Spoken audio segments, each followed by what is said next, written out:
Assalamualaikum warahmatullahi wabarakatuh. Saya Muhammad Suhan Abidin, NIM 530302045. Di sini saya akan menjelaskan sedikit tentang Al-Quran dan Wahyu. Baik, akan saya mulai. Pengertian Al-Quran. Secara bahasa, Al-Quran diambil dari kata qara'a yaqra'u qur'atan wa qur'anan, yang berarti sesuatu yang dibaca. Arti ini mempunyai makna anjuran kepada umat Islam untuk membaca Al-Quran. Al-Quran juga merupakan bentuk masdar dari al-qur'atu, yang berarti menghimpun dan mengumpulkan. Dikatakan demikian sebab seolah-olah Al-Quran menghimpun beberapa huruf, kata, dan kalimat secara tertib sehingga tersusun rapi dan benar. Menurut Muhammad Quraish Shihab, Al-Quran secara harfiah berarti bacaan yang sempurna.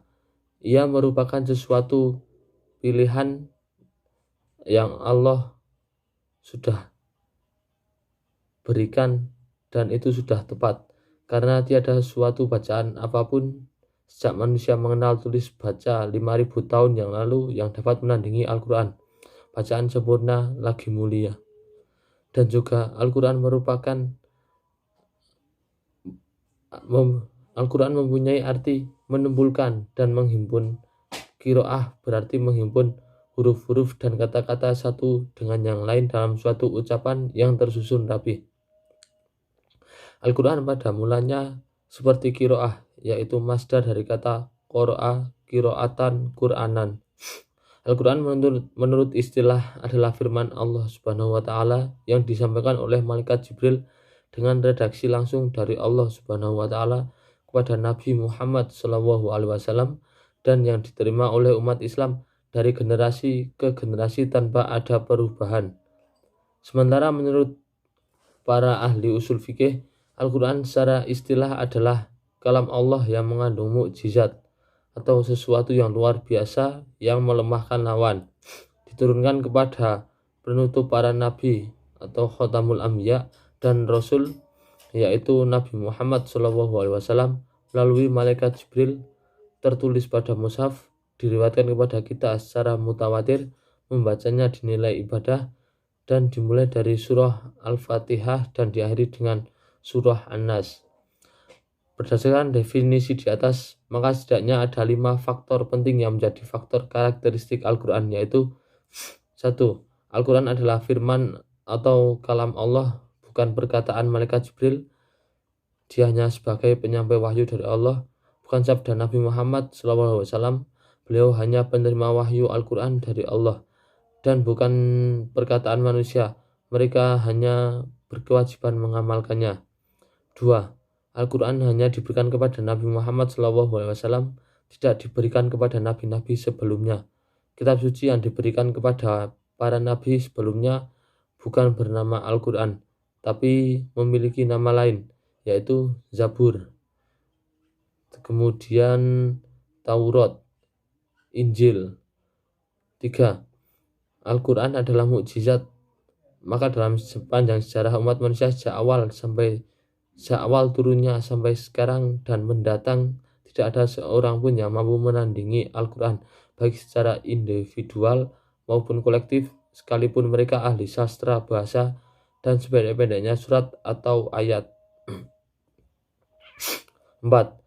Diriwayatkan secara mutawatir, artinya Al-Quran diterima dan diriwayatkan oleh banyak orang yang secara logika mereka mustahil untuk berdusta atau berbohong. Periwayatan itu dilakukan dari masa ke masa secara berturut-turut sampai kepada kita. 5. Membaca Al-Quran dicatat sebagai amal ibadah. Di antara sekian banyak bacaan, hanya membaca Al-Quran saja yang dianggap ibadah, sekalipun membaca tidak tahu maknanya. Apalagi jika ia mengetahui makna ayat atau surat yang dibaca, maka ia akan mampu mengamalkannya. Al-Quran sendiri memiliki banyak nama, di antaranya yaitu 1. Alkitab, sesuatu yang ditulis. Al-Furqan, yang berarti pembeda antara yang hak dan yang batil. 3. At-Tanzil, yang diturunkan. 4. Ad-Dzikr, yang berarti pemberi peringatan. 5. Al-Burhan, bukti kebenaran. 6. Asy-Syifa, obat. 7. Al-Huda, petunjuk. 8. Al-Mau'idhah atau nasihat. Fungsi Al-Quran sendiri ada banyak sekali, yaitu sebagai berikut. 1. Al-Huda, sebagai petunjuk. Dalam Al-Quran ada 3 posisi Al-Quran yang fungsinya sebagai petunjuk. Al-Quran menjadi petunjuk bagi manusia secara umum, petunjuk bagi orang-orang yang bertakwa, dan petunjuk bagi orang-orang yang beriman. Jadi Al-Quran tidak hanya sebagai petunjuk bagi umat Islam saja, akan tetapi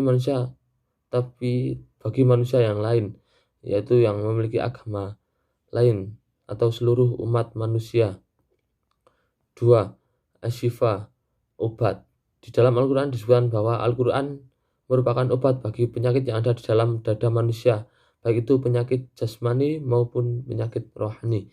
Penyakit dalam tubuh manusia memang tak hanya berupa penyakit fisik, tapi bisa juga penyakit hati. Perasaan tidak selalu tenang, kadang merasa marah, iri, dengki, cemas, dan lain-lain.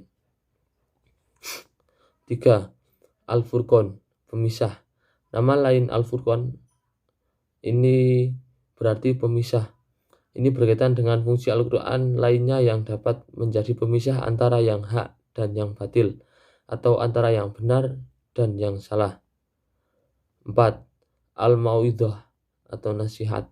Al-Quran juga berfungsi sebagai pembawa nasihat bagi orang-orang yang bertakwa. Di dalam Al-Quran terdapat banyak pengajaran, nasihat-nasihat, peringatan tentang kehidupan bagi orang-orang yang bertakwa, yang berjalan di jalan Allah.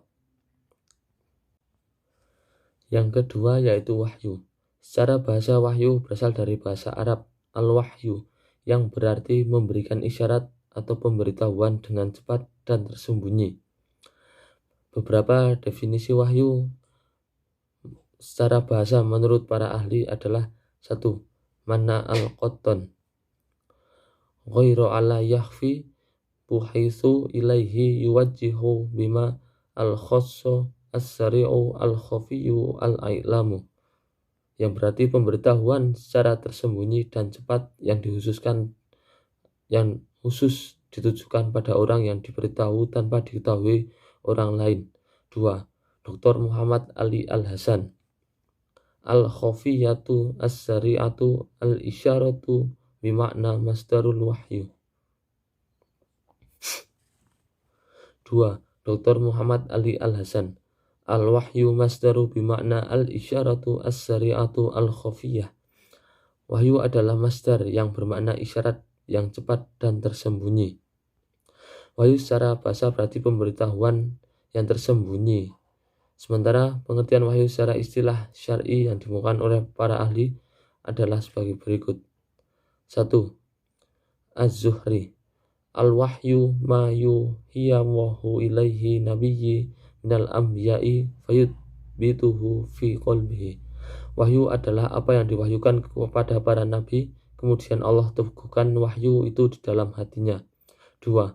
Mana al-qatan, kalamullahu ta'ala al-munazzilu ala nabiyyi man anbiya'ihi, kalam Allah Ta'ala yang diturunkan kepada para nabinya. 3. Ibnu Hajar al-Asqalani, al-i'lamu bisyar'i, yang artinya pemberitahuan tentang syariat. Pada pembahasan sebelumnya telah kita ketahui bersama bahwa pengertian wahyu secara bahasa berarti memberitahu dengan cepat dan tersembunyi. Pengertian ini ditujukan dalam Al-Quran sebagai berikut. Yang pertama, wahyu bermakna ilham kepada manusia. Yang kedua,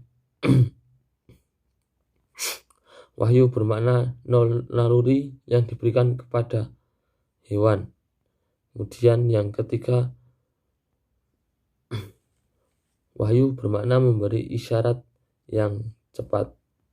Yang seterusnya, wahyu bermakna bisikan setan karena tersembunyi. Yang kelima, wahyu bermakna perintah Allah pada malaikat. Menurut istilah syariat, wahyu berarti kalam Allah yang diturunkan kepada para nabi. Hal ini ditunjukkan oleh beberapa ayat dalam Al-Quran sebagai berikut. A'udzubillahi minasyaitonirrajim. Bismillahirrahmanirrahim. Inna auhayna ilaika kama auhayna ila Nuhi wan nabiyyina min ba'di wa auhayna ila Ibrahim wa Ismail wa Ishaq wa Yaqub wal asbati wa Isa wa Ayyub wa Yunus wa Harun wa Sulaiman wa ataina Dawud wa Zabura, yang artinya sesungguhnya kami telah memberikan wahyu kepadamu sebagaimana kami telah memberikan wahyu kepada Nuh dan nabi-nabi yang kemudiannya, dan kami telah memberikan wahyu pula kepada Ibrahim, Ismail, Ishak, Yakub dan anak cucunya Isa, Ayub, Yunus, Harun dan Sulaiman, dan kami berikan Zabur kepada Daud. Quran Surat An-Nisa ayat 163. Demikian sedikit penjelasan dari saya, kurang dan lebihnya saya mohon maaf. Saya tutup. Wassalamualaikum warahmatullahi wabarakatuh.